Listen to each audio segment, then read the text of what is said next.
आज हम हमारी पाठ्य पुस्तक का 10वां अध्याय अपूर्व अनुभव पढ़ रहे हैं। इसका एक भाग जो है वो हमने पढ़ लिया है। भाग 1 में हमने देखा कि तोतो-चान और यासुकी-चान दोनों बहुत ही अच्छे मित्र हैं। यासुकी-चान जो है उसको पोलियो हो रखा है, इस वजह से उसका एक हाथ और एक पैर जो है वो काम नहीं करता। तोतो-चान की हार्दिक इच्छा थी कि वह यासुकी-चान को अपने पेड़ पर चढ़ाए, लेकिन दोनों ने ही अपने घर में किसी को भी नहीं बताया। घर वाले उनको अनुमति नहीं देते, इसलिए वो चोरी छुपे दोनों झूठ बोल करके वहाँ से निकले।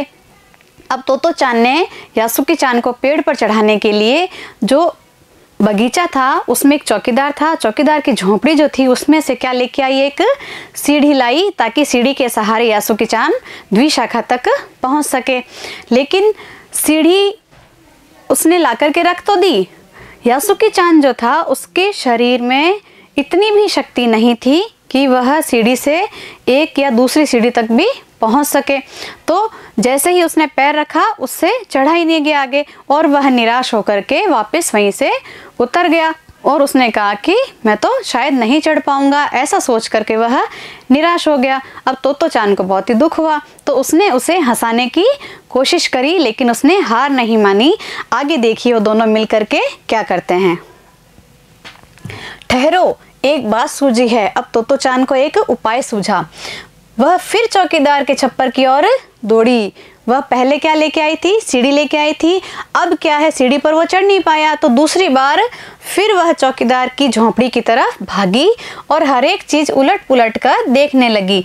आखिर उसे एक तिपाई सीढ़ी मिली। तिपाई सीढ़ी किसे कहते हैं बच्चों, तस्वीर में देखो, 3 पैरों वाली एक सीढ़ी होती है जिसको पकड़ने की आवश्यकता नहीं रहती है, उसका जो संतुलन है वो बना रहता है। तो वह जाकर के एक तिपाई सीढ़ी लेकर के आई, जिसे थामे रहना भी ज़रूरी नहीं था, उसे पकड़ के रखना ज़रूरी नहीं था। वह तिपाई सीढ़ी को घसीट कर ले आई तो अपनी शक्ति पर हैरान होने लगी, क्योंकि वो बहुत ही छोटी बच्ची थी और तिपाई सीढ़ी बहुत ही भारी होती है। लेकिन उसने ये कैसे कर दिया, उसको खुद को बहुत ही हैरानी हुई। क्योंकि अब जैसे माता पिता बच्चों को कहते हैं कि जैसे कोई भारी सामान है बेटा वो उठा कर लाओ, तो बच्चे कहते हैं नहीं मम्मी ये तो भारी, हमसे तो नहीं उठेगा। और जब शैतानी करनी हो तब वो भारी से भारी सामान भी उठा के इधर उधर कर देते हैं, यानी कि उजाड़ करना हो, बिगाड़ा करना हो तो वो कुछ भी करने को तैयार हो जाते हैं। अब तोतो-चान यासुकी-चान ने अपने माता पिता से पूछा था नहीं, अब ये उल्टे काम करने जा रहे थे। इसमें यासुकी-चान के चोट लगने की भी संभावना थी, तो उसके अंदर पता नहीं कहाँ से शक्ति आई और इतनी भारी तिपाई को वह द्विशाखा तक ले आई।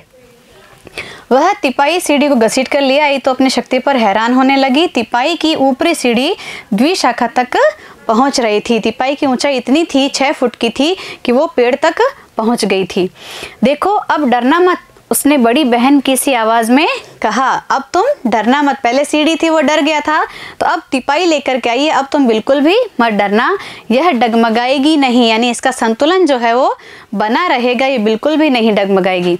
यासुकी-चान ने घबराकर तिपाई सीढ़ी और पसीने से तरबतर तोतो-चान की ओर देखा। तरबतर यानी कि लथपथ। वह इतनी भारी तिपाई सीढ़ी को घसीट कर लाई तो वह बिल्कुल पसीना पसीना हो गई, और यासुकी-चान ने उसकी ओर देखा क्योंकि वह पूरी पसीने से भीगी हुई थी। उसे भी काफ़ी पसीना आ रहा था। उसने पेड़ की ओर देखा और तब निश्चय के साथ पांव उठाकर पहली सीढ़ी पर रखा। अब उसकी हिम्मत देख करके यासुकी-चान को भी हिम्मत मिली और तिपाई सीढ़ी पर उसने पहला पैर रखा। आगे देखो, उन दोनों को यह बिल्कुल भी पता न चला कि कितना समय यासुकी-चान को ऊपर तक चढ़ने में लगा। यानी वो दोनों लगातार, उनका लक्ष्य था द्विशाखा तक पहुंचना, और उस प्रयास में उन्हें कितना समय लगा उनको खुद को भी पता नहीं चला। सूरज का ताप उन पर पड़ रहा था, पर दोनों का ध्यान यासुकी-चान के ऊपर तक पहुंचने में रमा था। यानी दोनों का जो ध्यान था पूरा का पूरा ये था कि यासुकी-चान को ऊपर चढ़ाना है। तो वो दोनों ही इसी धुन में थे कि ऊपर कैसे न कैसे करके पहुंचा जाए। तोतो-चान नीचे से उसका एक एक पैर सीढ़ी पर धरने में मदद कर रही थी। तोतो-चान क्या है, उसके पैर को सहारा दे देकर जैसे जैसे चढ़ता जा रहा था वैसे वैसे एक एक पैर रखती जा रही थी। अपने सिर से वह उसके पिछले हिस्से को भी स्थिर करती रही, वह गिर नहीं जाए इसलिए अपने सिर से भी उसके शरीर को जो है वो संतुलित करती रही। यासुकी-चान पूरी शक्ति के साथ जूझ रहा था। जूझना कहते हैं संघर्ष करना। अब यासुकी चान में इतना सामर्थ्य नहीं था, लेकिन तोतो चान के उत्साह को देखते हुए उसने भी क्या है, पूरी शक्ति जो है उसने लगा दी और जूझते हुए वह आखिर ऊपर पहुंच गया। कहाँ पहुंच गया? तिपाई सीढ़ी पर। हुर्रे! पर उसे अचानक सारी मेहनत बेकार लगने लगी। एक बार तो खुश हुए, लेकिन बाद में उसे लगा कि अब सारी मेहनत बेकार हो गई। तोतो चान तो सीढ़ी पर से छलांग लगाकर द्विशाखा पर पहुंच गई। अब जो तिपाई थी वहां से द्विशाखा तक तोतो चान तो छलांग लगा के चढ़ गई, लेकिन यासुकी चान जो है वो समर्थ नहीं था कि वो तिपाई वाली जो जगह है उससे द्विशाखा तक कैसे, क्योंकि वो कूद नहीं सकता था, छलांग नहीं लगा सकता था।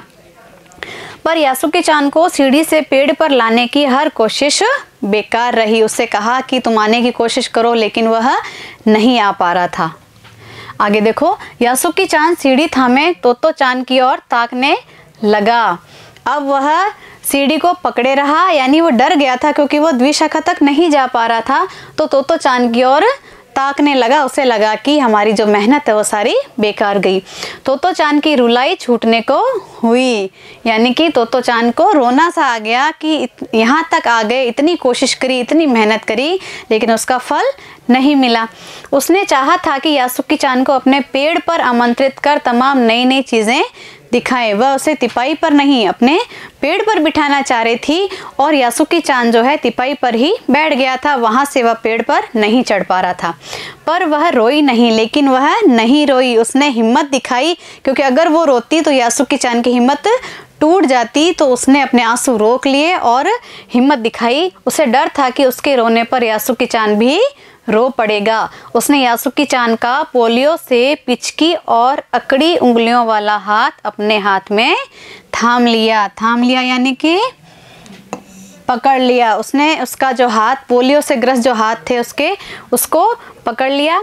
उसके खुद के हाथ से वह बड़ा था, यानी यासुकी चान का जो हाथ था वह तोतो चान के हाथ से भी बहुत ज़्यादा बड़ा था, लेकिन फिर भी अपने नन्हे नन्हे हाथों से उसने क्या किया, उसके हाथ को पकड़ लिया। उंगलियां भी लंबी थी, उस यासुकी चान की जो उंगलियां थी वो भी लंबी थी, हाथ भी बड़ा था। देर तक तोतो चान उसका हाथ थामे रही, तब बोली, तुम लेट जाओ, मैं तुम्हें पेड़ पर खींचने की कोशिश करती हूँ। तुम जहाँ हो वहीं पर लेट जाओ ताकि मैं तुम्हें घसीट करके पेड़ तक ले जाऊं।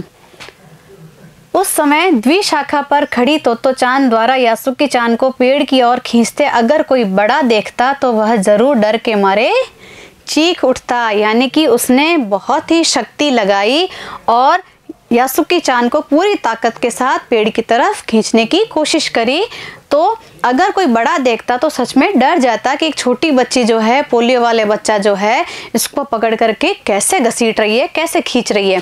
उससे वे सच में जोखिम उठाते ही दिखाई देते। उनको लगता है ये बच्चे कितना बड़ा जोखिम उठा रहे हैं। जोखिम यानी कि खतरा, यानी घर वालों को भी पता नहीं था, बड़ा कोई पास में था नहीं, सहारा देने वाला कोई नहीं था। एक छोटी सी बच्ची थी, वो लगातार प्रयास किए जा रही थी उसको ऊपर चढ़ाने के लिए। पर यासुकी चान को तोतो चान पर पूरा भरोसा था और वह खुद भी यासुकी चान के लिए भारी खतरा उठा रही थी। अब देखो ये पूरा प्रयास कर रही है उसको ऊपर लाने के लिए, अपनी पूरी शक्ति जो है वो लगा रही है।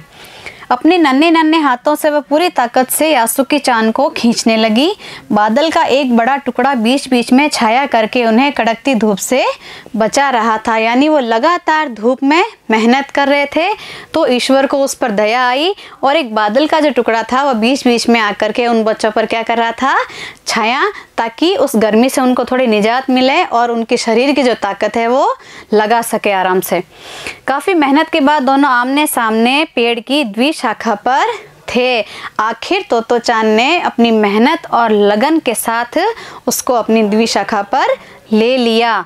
पसीने से तरबतर अपने बालों को चेहरे पर से हटाते हुए तोतो चान ने सम्मान से झुककर कहा, मेरे पेड़ पर तुम्हारा स्वागत है। अब सोचो बच्चों, उसको कितनी खुशी हुई होगी। इतनी लंबी मेहनत करी, इतने टाइम से लगे हुए थे, कड़कती धूप, कभी सीढ़ी, कभी तिपाई, कभी वो ऊपर से खींच रही है, कभी नीचे से धक्का लगा रही है। यानी इतने प्रयास के बाद जब वह द्विशाखा पर पहुंच गया तो तोतो चान की खुशी का कोई ठिकाना ही नहीं रहा और उसने क्या कहा, मेरे पेड़ पर तुम्हारा स्वागत है। आगे देखो, यासुकी चान डाल के सहारे खड़ा था, अब वह वहाँ पर खड़ा भी हो गया। कुछ झिझकता हुआ वह मुस्कुराया, तब उसने पूछा क्या मैं अंदर आ सकता हूँ। अब उसने उससे अनुमति ली, क्योंकि वहाँ का नियम था, कोई दूसरे पेड़ पर जाता था तो उससे अनुमति लेनी पड़ती थी कि क्या तुम्हारे पेड़ पर मैं आ जाऊँ। तो उसने कहा क्या मैं अंदर आ सकता हूँ।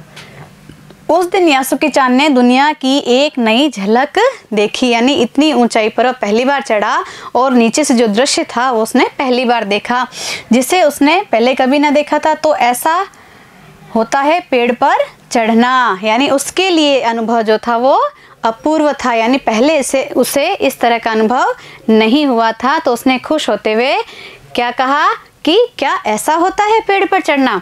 वे बड़ी देर तक पेड़ पर बैठे बैठे इधर उधर की गप्पे लड़ाते रहे। गप्पे लड़ाना, इधर उधर की बातें करना। बच्चों के पास तो कोई काम की बात तो हो नहीं सकती, तो बच्चे तो क्या इधर उधर की बातें करेंगे, हंसी मजाक करेंगे।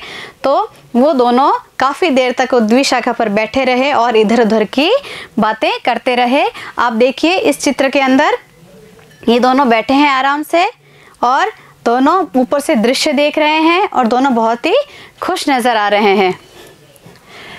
मेरी बहन, अब यासुकी चान क्या कह रहा है, मेरी बहन अमेरिका में है, उसने बताया है कि वहाँ एक चीज़ होती है टेलीविज़न। यानी उस समय जब लेखिका ने यह संस्मरण लिखा, उस समय टेलीविज़न जो था वो हर किसी के घर में नहीं था, नया नया आया था। लेकिन लेखिका ने तो इसके बारे में पहली बार यासुकी चान से ही सुना था।